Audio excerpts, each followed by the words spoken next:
My name is Abigail, and at 31, I thought I had built the perfect life with Marcus Sterling, the billionaire CEO everyone envied me for marrying.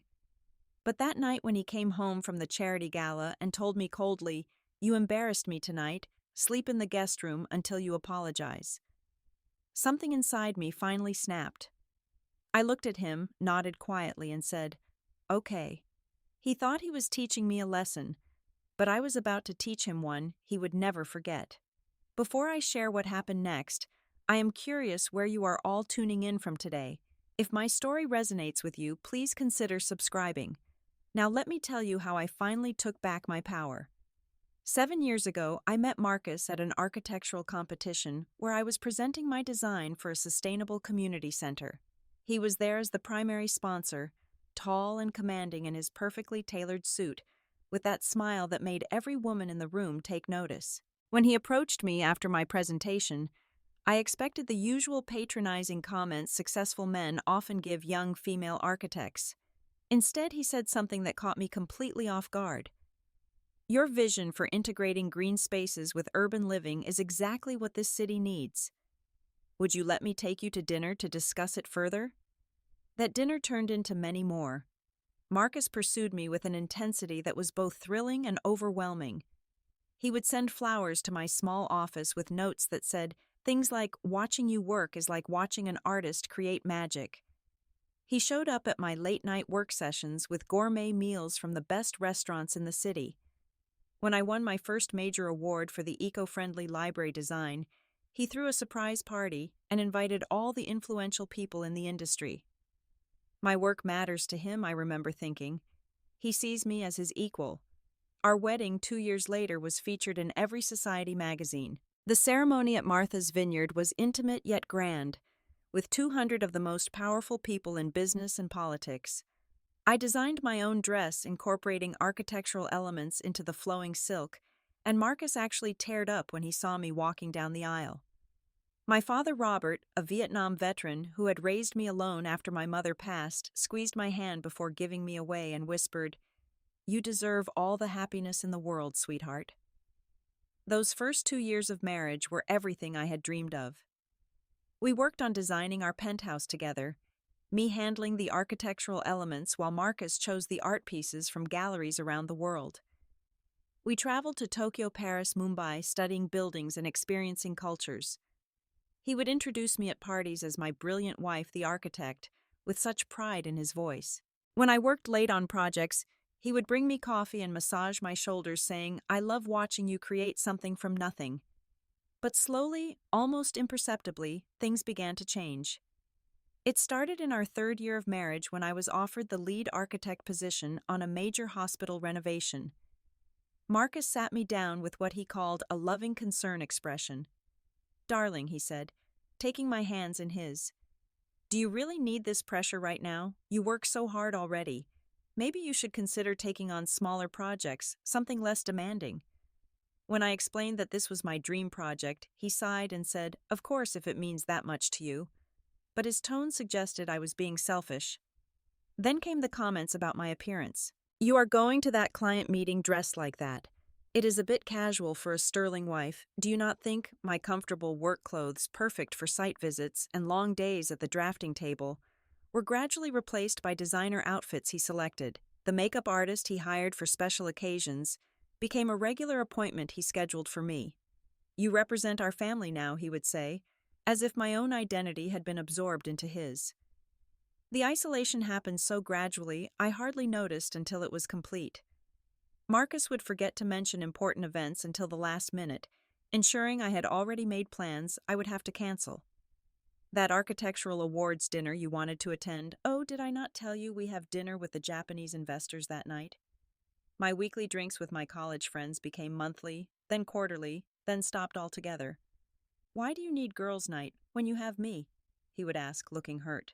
My father noticed the changes before I did. On one of our increasingly rare lunches, he looked at me with those sharp eyes that had seen through enemy camouflage in the jungle and said, "You are disappearing, Abigail." The daughter I raised would never let anyone dim her light. I defended Marcus, of course. "He just wants what is best for us, Dad." "You do not understand the pressure he is under. Robert shook his head, but said nothing more, though I could see the worry etched in the lines around his eyes. Meanwhile, my architectural firm, though small, was gaining recognition for innovative, sustainable designs. We specialized in creating beautiful spaces that were both environmentally conscious and economically viable. But every achievement I shared with Marcus was met with diminishing responses. "Oh, another little library project. That is nice, honey." Or "Cute that they are giving out awards for such small-scale work." When I needed to purchase new drafting software for $5,000, he questioned it for days. "Is this really necessary? It seems excessive for your hobby projects." The joint bank accounts that had seemed romantic when we married became another tool of control. Every purchase over $500 required his approval. When I bought art supplies for my personal projects without asking, he had the credit card company call him for all future charges. "For your protection," he said, from identity theft. But we both knew what it really was. The gaslighting started so subtly that for months I thought I was genuinely becoming forgetful. Marcus would swear he had told me about changed plans when I knew he had not. "You are too sensitive," became his response to any concern I raised. When I reminded him of promises he had made, he would look at me with such convincing confusion. "I never said that, Abigail. You must have misunderstood, or dreamed it. Are you feeling all right?"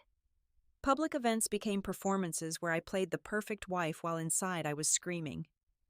Marcus would be charming and attentive when others were watching, his hand on my lower back introducing me proudly. But in the car afterward, he would list every perceived mistake. "You laughed too loudly at Johnson's joke. You talked too long with the mayor's wife about your work. You did not stand close enough to me during photos. My 30th birthday should have been a celebration." Instead, Marcus scheduled a business trip to Hong Kong, claiming he had forgotten the date despite the party I had been planning for weeks. When I called him crying, he said, "You are 30, not 13. Stop being so dramatic about a birthday." I spent that evening with my sister Rachel, who drove 3 hours to be with me. She held me while I cried and said words that planted the first seeds of awareness. "This is not normal, Abigail. This is not love." Christmas dinner with his family that year was particularly brutal. His mother Eleanor, the perfect society matriarch with her pearls and permanent look of disappointment, spent the entire evening making cutting remarks. "Patricia would have known to wear something more appropriate," she said, referring to Marcus's ex-girlfriend, now a senator's wife. "When are you going to give us grandchildren? A woman your age should not wait much longer." Marcus sat silent through it all, occasionally patting my hand as if I were a pet needing comfort. The moment that showed me how calculated his behavior was came during my biggest client presentation. I had worked for months preparing a proposal for a new art center, staying up nights perfecting every detail. The morning of the presentation, as I was walking out the door, Marcus suddenly had a crisis. He was having chest pains, could not breathe properly, needed me to take him to the emergency room immediately. I wanted to call an ambulance, but he insisted only I could help him. By the time we reached the hospital and doctors found nothing wrong, my meeting had passed. The client went with another firm. Marcus apologized profusely, but I saw the satisfaction in his eyes. Eleanor's manipulation deserved its own special category of torture. She had a talent for making every interaction feel like a test I was failing. She would invite Patricia to family gatherings without telling me, then act surprised at my discomfort. "Oh, I thought you knew she was coming. Marcus told me you were fine with it."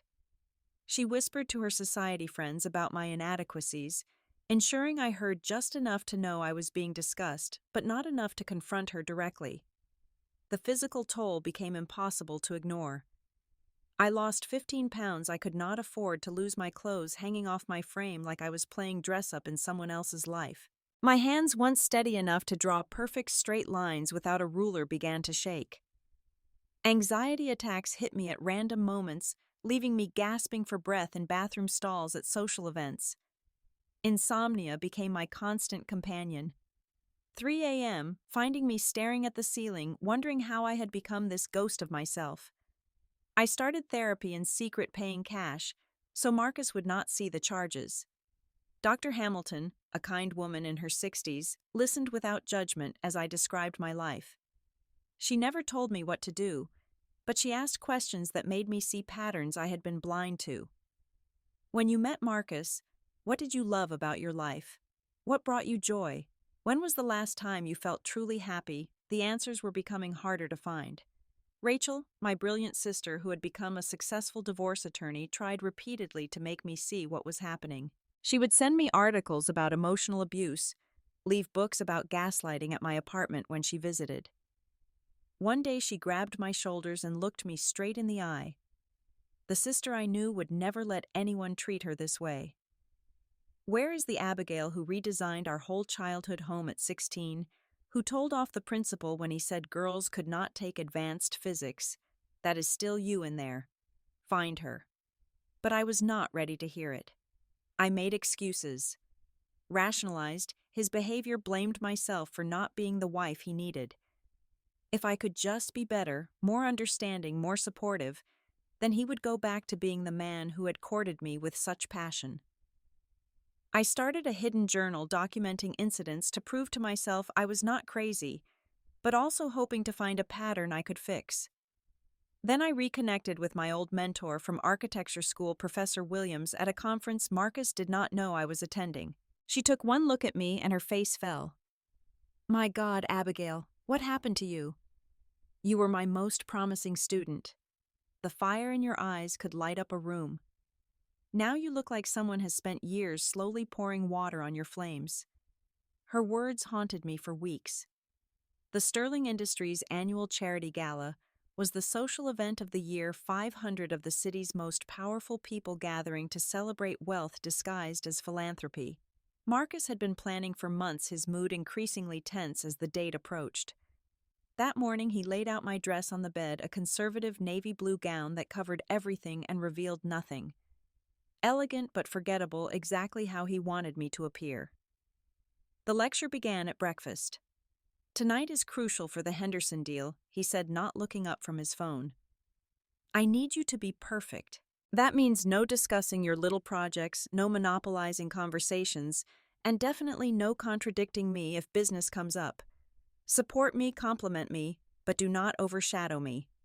"Understood?" I nodded, buttering my toast with hands that barely trembled anymore. What Marcus did not know was that I had hidden another dress in my office, an emerald green creation I had designed myself months ago during one of my sleepless nights. It was bold, architectural in its structure with clean lines that celebrated, rather than hid, my figure. My secret rebellion hanging in a garment bag waiting. At the gala, I excused myself during cocktails, claiming I needed to touch up my makeup. In the bathroom, I changed into the emerald dress, my hands steady for the first time in months. When I looked in the mirror, I saw a glimpse of who I used to be. The color brought out the green flecks in my hazel eyes. The cut made me stand tall instead of hunched in submission.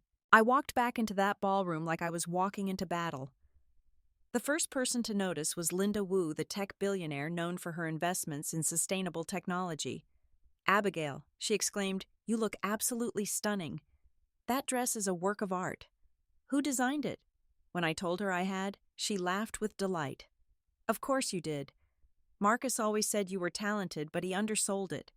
Tell me about your current projects."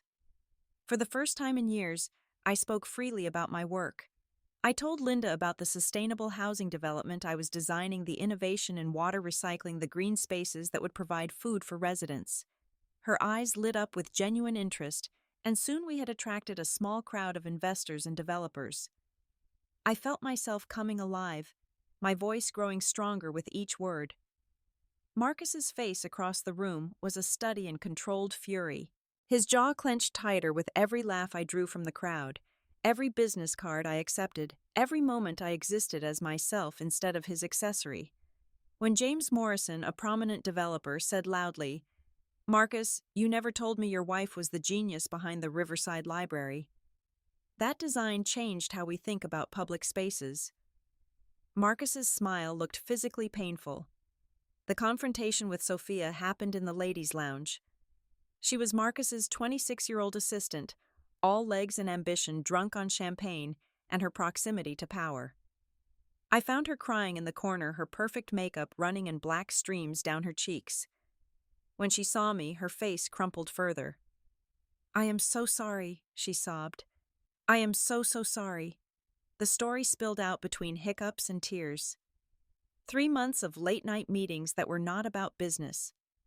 Marcus confiding in her about his disappointing wife who did not understand his vision. The promises that once I was out of the picture, Sophia would be more than just an assistant. "She is not even beautiful anymore," Sophia quoted him saying about me. "She used to light up a room. Now she just takes up space in it." I should have felt destroyed. Instead, I felt oddly free. It was not about the dress or my career or my independence. It had never been about me at all. It was about Marcus needing to control something, someone to feel powerful. I was just the thing he had chosen to break. When we returned to the main ballroom, Linda Wu was waiting for me. She pulled me aside and handed me her personal card. "I am launching a new initiative for sustainable urban development. I want you to lead the architectural division. Think about it. A woman with your talent should not be hidden." The salary she mentioned was 3 times what I currently made. Marcus appeared at my elbow, his hand gripping my arm just hard enough to hurt. "We are leaving," he announced. When Linda raised an eyebrow, he added with that fake smile, "Abigail is not feeling well." "The champagne, you understand." Linda looked between us, her expression knowing. "Feel better, Abigail? Call me this week. We have much to discuss." The walk to the car felt endless. Marcus's silence was louder than any scream. He held my arm like a vice, steering me through the crowd who parted before his fury like the Red Sea. People whispered behind their hands, some looking sympathetic, others eager for the gossip. The valet brought our car quickly, probably sensing the danger in Marcus's eyes. As soon as the doors closed, he exploded.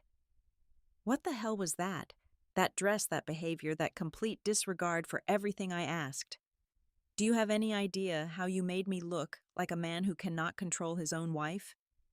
The Henderson deal is probably dead because you had to make tonight about you and your pathetic need for attention." I said nothing during his tirade. I watched the city lights blur past the window and felt something inside me solidify into diamond hardness. When we arrived home, he continued his rage through the penthouse, following me from room to room, as I calmly removed my jewelry, hung up the emerald dress with care, washed my face. Finally, in our bedroom, he delivered his ultimatum. "You are sleeping in the guest room until you apologize. Not just to me, but to my mother, to Sophia for making her uncomfortable with your presence, to everyone at that gala for your inappropriate behavior. Until then, do not even think about sharing my bed." I looked at him, really looked at him for the first time in years. This man who had once made me feel like I could conquer the world now stood before me, face red with anger, trying to banish me like a misbehaving child.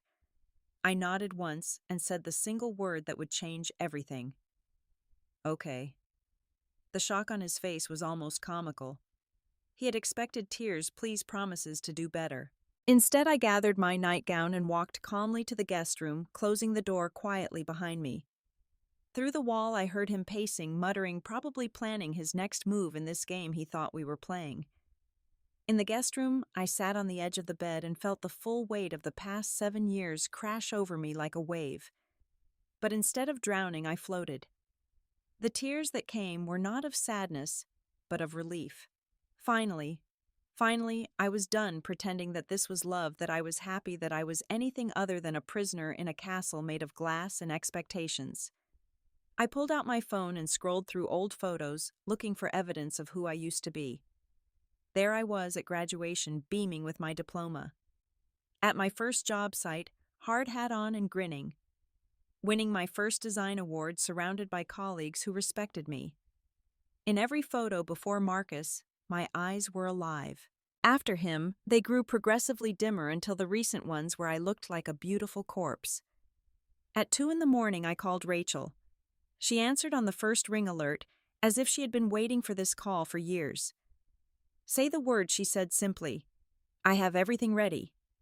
The word tumbled out of my mouth like a prayer. "Yes." Within minutes, she had texted me the contact for Catherine Morrison, the best divorce attorney in the state. Catherine does not just handle divorces, Rachel explained. She specializes in high net worth cases involving emotional abuse. She has dealt with men like Marcus before. By 3, I was in action. Moving through the penthouse like a ghost, I packed only what truly mattered. The watch my father gave me for my 18th birthday. My grandmother's pearl ring that had been hidden in my jewelry box beneath the gaudy diamonds Marcus preferred. Every architectural award, every sketch pad filled with designs, every photo of my life before this marriage. I left behind the designer clothes that felt like costumes, the jewelry that felt like shackles, the expensive shoes that had never taken me anywhere I wanted to go. In my hidden journal, I found pages and pages of documented incidents. The gaslighting, the control, the emotional manipulation. Times, dates, witnesses. I had been building my case without even realizing it, my subconscious preparing for this moment long before my conscious mind was ready. I drafted emails to everyone who mattered. To the charity boards, I had been forced to join polite resignations effective immediately. To my old clients, letting them know I was returning to full-time practice. To Linda Wu, accepting her offer and thanking her for seeing what I had almost forgotten existed.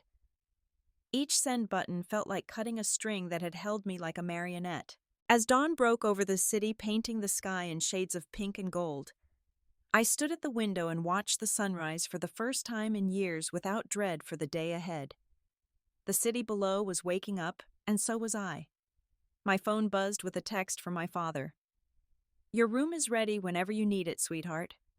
I smiled, knowing he had probably been awake all night too, some parental instinct telling him his daughter needed him. I showered, washing off the last remnants of the gala, the fight the years of diminishing myself. I dressed in my own clothes, jeans, and a comfortable sweater I had hidden in the back of the closet. As I looked around the guest room one last time, I realized it had never been a punishment. It had been my launching pad. The divorce papers were printed and waiting in Rachel's office. Catherine Morrison had worked through the night to prepare them based on the documentation Rachel had been secretly gathering. I signed my name with a steady hand, Abigail Matthews, using my maiden name for the first time in 7 years. It felt like reclaiming a piece of my soul.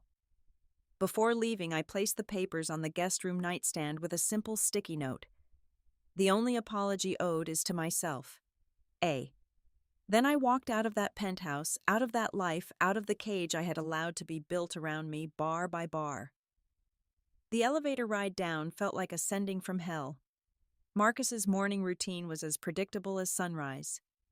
7 a.m. sharp, he would expect his coffee prepared exactly right, 2 sugars, oat milk served in his favorite mug. Breakfast would be waiting, egg white omelet with spinach, whole wheat toast, fresh orange juice. The Wall Street Journal folded to the business section. Every morning for 7 years until this one. I was already at Rachel's house, sitting at her kitchen table with her family when Marcus walked into the guest room. Her 3 kids were chattering about school. Her husband Mark was making pancakes in the shape of animals, and I was laughing at something her youngest had said about his teacher. My phone, disconnected from Marcus's family plan the night before, sat silent on the counter. Rachel later told me what she heard from Catherine, who heard from Marcus's lawyer about what happened in those next moments. He had walked in with that smug smile, ready to accept my groveling apology. "Have you learned your lesson?" he had asked the empty room, before noticing the bare closet, the missing suitcase, the general absence of me. The papers on the nightstand caught his eye next. Catherine said his lawyer described Marcus going through the stages of grief and fast forward. Denial as he read them 3 times. Anger as he threw a lamp against the wall. Bargaining as he frantically tried to call my disconnected phone. Depression as he sat on the bed holding the note. And finally a twisted kind of acceptance as he called his legal team. But acceptance did not mean surrender.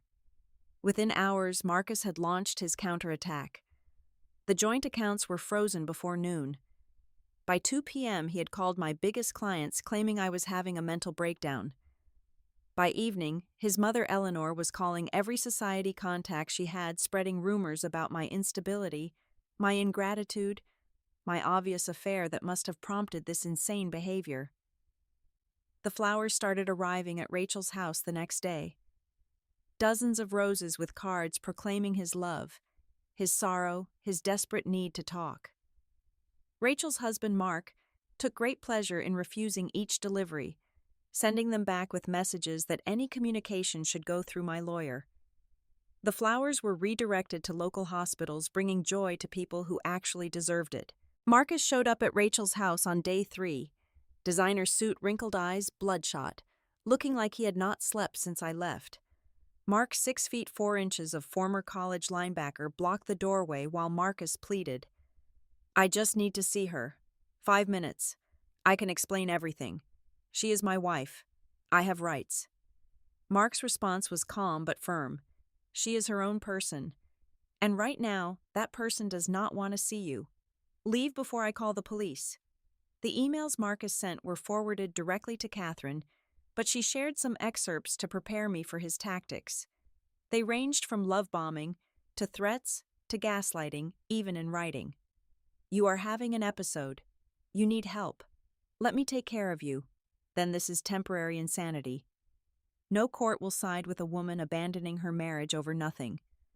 Finally, you will be nothing without me. I made you. Everything you have is because of me." My old friends, the ones I had lost touch with during my marriage, began reaching out as news spread. Not with gossip, but with support. Sarah from college sent a simple text that made me cry. "We never left. We were just waiting for you to come back." Within a week, I had dinner invitations, offers of places to stay, shoulders to cry on that I did not need, because for the first time in years my tears were from relief, not pain. James Marcus's younger brother became an unexpected ally. He called me directly despite the family pressure to circle wagons around Marcus. "I watched him do this to Patricia before you," he said, "and to Jennifer before her. It is a pattern. He builds women up just to tear them down. I have documentation if you need it." His own marriage had survived Marcus's interference only because his wife had refused to be intimidated. The family dinner where Eleanor tried to stage an intervention was particularly absurd. She summoned me like I was still under her command, insisting we meet to discuss this nonsense. When I did not respond, she showed up at my father's house, pearls clutched and lips pursed. Robert met her at the door in his old Marine uniform medals, and all just to make a point. "Ma'am," he said with exaggerated politeness, "my daughter is not receiving visitors, especially those who stood by while she was being destroyed. Good day." Linda Wu announced our partnership publicly within 2 weeks, making it clear that she was investing in my firm specifically.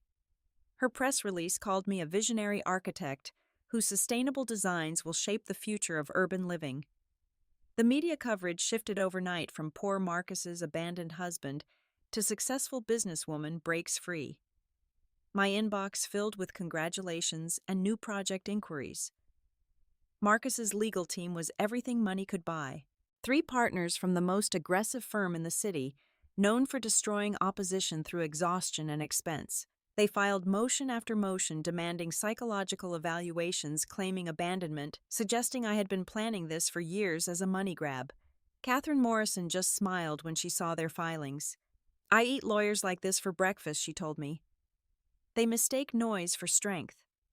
The forensic accountant Catherine hired found what Marcus had hidden within weeks.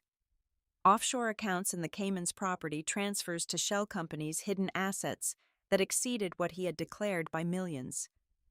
More interesting was the pattern of financial control in his previous relationships. Patricia had signed an NDA for $2 million. Jennifer had accepted a settlement with a silence clause. I would be the first to fight back publicly. The discovery phase revealed more than just money. Email exchanges between Marcus and Sophia going back 6 months, not 3. Plans to have me committed if I became too difficult. Conversations with his mother about finding ways to force me into pregnancy to trap me in the marriage. Each revelation was another nail in the coffin of any remaining feelings I might have harbored. James provided the most damaging evidence. Security footage from Sterling Industries showing Marcus's pattern of behavior with female employees. 3 harassment settlements quietly paid. A recording of Marcus at a board meeting saying wives are like employees, they need constant management or they forget their place. James had been documenting his brother's behavior for years, waiting for someone strong enough to use it. The mediation session was where Marcus finally showed his true face to the legal system. He arrived in his power suit confident that his charm and money would prevail. For the first hour, he played the wounded husband, talking about his love for me, his confusion at my sudden departure, his willingness to forgive. The mediator, a former judge named Harrison, listened patiently. Then Catherine began presenting evidence. The documented incidents of gaslighting, the financial control, the isolation tactics, the emotional abuse that had left me in therapy. Marcus's composure cracked with each piece of evidence. By the time Catherine played the recording of him telling Sophia that I was nothing but a trophy he was tired of polishing, Marcus exploded. "She owes me everything," he screamed at the mediator. "I took her from nothing and made her someone. The house, the clothes, the connections, all me. Without me, she is just another nobody with a degree and dreams too big for her talent." The mediator's expression shifted from neutral to disgusted. "Mr. Sterling," he said quietly, "I think we have heard enough to understand the dynamics of this marriage." Catherine's strategy was surgical in its precision. She did not ask for revenge, just fairness. Half of the marital assets, which thanks to the hidden accounts, was more than Marcus had planned. My company remained solely mine, as it had been founded before our marriage, and succeeded despite not because of him. No alimony, because I wanted nothing from him going forward, just freedom and what was rightfully mine. The public nature of the divorce proceedings meant Marcus could not use his usual tactics of silence and payoffs. The business community watched as his image crumbled. 3 major deals fell through when partners decided they did not want to be associated with his brand of toxicity. The board of Sterling Industries began asking uncomfortable questions about his leadership style and decision-making. Sophia, perhaps trying to salvage her own reputation, gave an interview to a business magazine about toxic workplace culture. Without naming Marcus directly, she described an environment where powerful men treated women as possessions, where advancement came at the price of dignity. Everyone knew who she meant. She left Sterling Industries and the city within a month, starting fresh in Silicon Valley. Eleanor's attempts to salvage her son's reputation only made things worse. Her interview in the society pages, where she blamed me for not being woman enough to keep Marcus satisfied, went viral for all the wrong reasons. The younger generation of society wives began distancing themselves from her, recognizing the toxic matriarchy she represented. Her charity board positions quietly suggested she take a less visible role. The settlement was finalized 6 months after I walked out of the penthouse. The assets were divided, the papers signed, the marriage officially dissolved. I received enough to never worry about money again, but more importantly, I received my freedom. The penthouse sold within a week to a young tech couple who planned to gut Marcus's dark masculine design and fill it with light and color. My firm's new office, funded by Linda Wu's investment, and my settlement was everything I had dreamed of creating. Floor-to-ceiling windows flooding the space with natural light. A rooftop garden where we grew vegetables for the local food bank.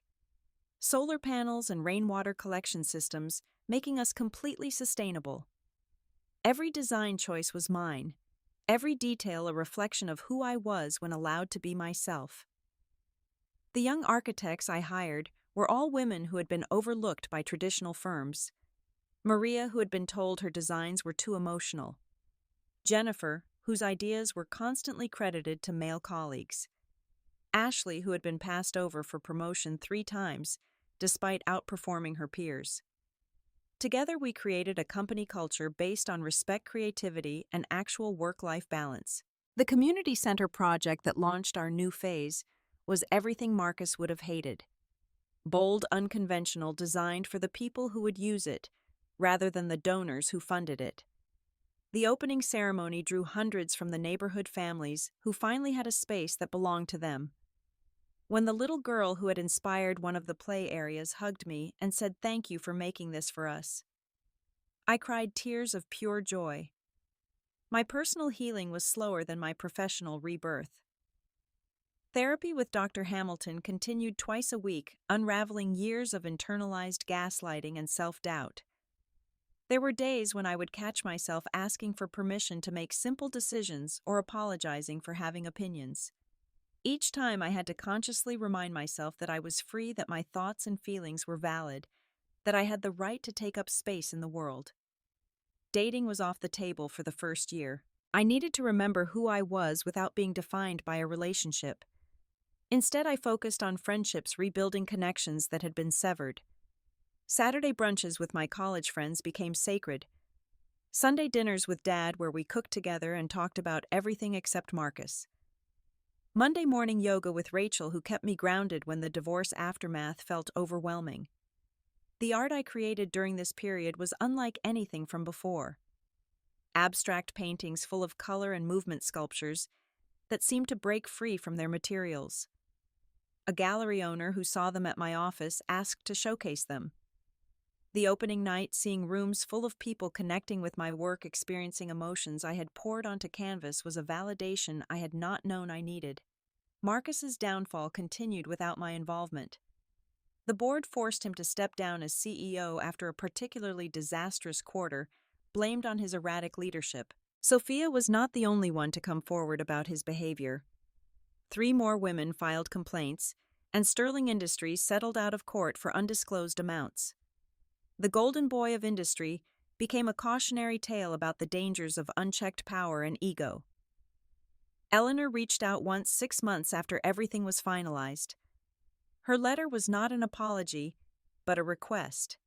Could I please speak to the society wives who were shunning her, explain that she had only been protecting her son? I sent back a simple response. The protection you offered your son enabled him to destroy multiple women. The consequences you face are of your own making. I heard later that she had moved to her house in the Hamptons, retreating from the social scene she had once ruled. 1 year after leaving Marcus, I was invited to speak at a women's leadership conference. Standing at the podium, looking out at 500 faces, I told my story without shame or hedging. I talked about the slow erosion of self, the insidious nature of emotional abuse, the difficulty of leaving when everyone thinks you have the perfect life. But most importantly, I talked about the power of choosing yourself even when it means losing everything else. The standing ovation was overwhelming, but what moved me most were the women who approached afterward. The CEO who had been diminished by her board until she doubted her own decisions. The doctor whose husband made her feel guilty for her success. The artist who had stopped creating because her partner said it was a waste of time. Each one said the same thing: your story gave me permission to choose myself. The Women's Shelter Project became my firm's passion project. Designed pro bono, it was not just a building but a statement. Safe spaces that felt like homes, not institutions. Gardens where residents could grow their own food, reclaiming agency through nurturing life. Art therapy rooms designed to inspire creativity and healing. Every detail considered through the lens of someone rebuilding their life from scratch, because I knew exactly how that felt. A year and a half after the divorce, I met Thomas at a conference on sustainable architecture. He was nothing like Marcus. Quiet where Marcus was commanding, thoughtful where Marcus was decisive. He asked questions about my work and actually listened to the answers. When he asked me to dinner, I almost said no out of habit. But something in his genuine smile made me say yes. We talked until the restaurant closed about buildings and books and dreams neither of us had shared before. Thomas never tried to change me or control me. He celebrated my successes without feeling diminished. When I won a major international award for the shelter design, he threw me a party and spent the entire night telling everyone how proud he was to know me. Not to be with me, not to own me, but simply to know me. The difference was everything. We did not rush anything. He understood that I needed to move slowly, that trust had to be rebuilt brick by brick. There were no grand gestures or overwhelming pursuits, just consistency, respect, and a gradual recognition that love did not have to come with conditions or control. When he proposed 2 years later, it was with a ring he had designed. with an architect friend incorporating elements from my favorite building. He asked not for me to become his, but for us to become ours. The wedding was small, just family and close friends in Rachel's backyard. I wore a dress I designed myself, wildflowers in my hair instead of a veil. My father walked me down the aisle again, but this time his whisper was different. "You found your way back to yourself, sweetheart. That is the greatest victory of all." Marcus sent a wedding gift which shocked everyone. It was the architectural drawing I had done of our penthouse, the one thing I had left behind that had actual value to me. The note said simply, "This belongs with its creator." It was not an apology, but it was an acknowledgement. I donated it to charity auction, where it raised $50,000 for the women's shelter. The final time I saw Marcus was at a city planning meeting 3 years after our divorce. He was there representing some development interest. I was there fighting for affordable housing requirements. He looked older, gayer, somehow smaller than the giant he had been in my memories. When our eyes met across the room, he nodded once. I nodded back. Then I turned to the podium and gave a presentation that helped change city policy requiring all new developments to include sustainable, affordable units. After the meeting, as I was walking to my car, I heard footsteps behind me. My heart raced for a moment until I turned and saw it was James, not Marcus. "You look happy," he said simply. "Real happiness, not the performance kind." I smiled and meant it. "I am." He nodded and added, "You gave a lot of us permission to stand up to him. My marriage is stronger because we saw what you did and decided to fight our own battles. Thank you." That night I stood in my office looking out at the city lights, Thomas beside me going over plans for our latest project. My team was working late, not because anyone demanded it, but because they were excited about what we were creating. My phone buzzed with a text from a client thanking me for designing a space that made her feel safe for the first time in years. Another from my father saying he was proud of me just because. I thought about the woman I had been 7 years ago walking down that aisle toward Marcus, believing I was walking toward happiness. She had no idea she was walking into a carefully constructed prison, but she also had no idea how strong she would become when she finally decided to break free. Every broken piece of her had been rebuilt stronger, like the Japanese art of kintsugi, where broken pottery is mended with gold, making it more beautiful for having been broken. The guest room where Marcus had banished me thinking it was punishment had actually been my chrysalis. In that space I had made the decision that changed everything. Not to fight him on his terms, not to beg for his approval or forgiveness, but to simply leave. To choose myself. To recognize that the only approval I needed was my own. Looking back, I realized that Marcus had been right about one thing. I was nothing like the woman he had married. That woman had been willing to disappear for love to shrink herself to fit into someone else's vision. The woman I became was someone who understood that real love never asks you to be less than you are. It celebrates your growth, encourages your dreams, stands beside you, rather than in front of you. The deepest lesson was not about leaving Marcus. It was about understanding that sometimes the most powerful thing you can do is refuse to engage in someone else's war. When he said sleep in the guest room until you apologize, he expected a battle. Instead, I gave him emptiness where I used to be. You cannot fight with absence. You cannot control what is no longer there. Every woman who has reached out since my story became public has asked the same question. How did you know when it was time to leave? The answer is both simple and complex. You know when the pain of staying becomes greater than the fear of leaving. When you realize that the person you are becoming in the relationship is someone you would not want to be friends with. When you understand that love should not require you to constantly make yourself smaller. But the most important thing I learned is that leaving is not the end of the story. It is the beginning. The beginning of rediscovering who you are without someone else's definition. The beginning of making choices based on your own desires rather than someone else's demands. The beginning of understanding that being alone is not the worst thing that can happen to you. The worst thing is being with someone who makes you feel alone. As I write this sitting in the home Thomas and I designed together, Where every room has space for both of us to exist fully, I want anyone reading to know this. You deserve love that adds to your life rather than subtracts from it. You deserve a partner who sees your success as something to celebrate, not something to control. You deserve to wake up every morning knowing that you are enough exactly as you are. The guest room is not a punishment. It is not a place of exile. Sometimes it is exactly where you need to be to see clearly that the door was never actually locked. You were always free to leave. The only prison was the one you agreed to enter, and the moment you decide to walk out, you discover that the power was always yours. Marcus thought he was teaching me a lesson that night. He was right, just not in the way he intended. He taught me that when someone shows you who they really are, believe them. He taught me that no amount of money, status, or security is worth the price of your soul. He taught me that the moment you stop fighting for someone's approval is the moment you start winning your life back.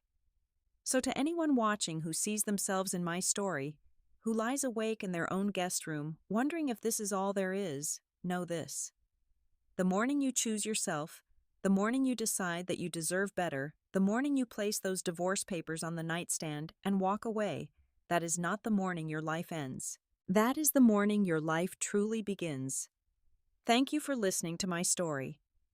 I would love to hear from you in the comments. Have you ever had to choose between comfort and freedom? What gave you the courage to choose yourself? Please share your thoughts, and if this story resonated with you, consider sharing it with someone who might need to hear it. Remember to subscribe for more stories of women reclaiming their power and hit that like button. If you believe everyone deserves love that lifts them up rather than tears them down. Until next time, remember you are not sleeping in the guest room. You are preparing for flight. And when you are ready, nothing can stop you from soaring.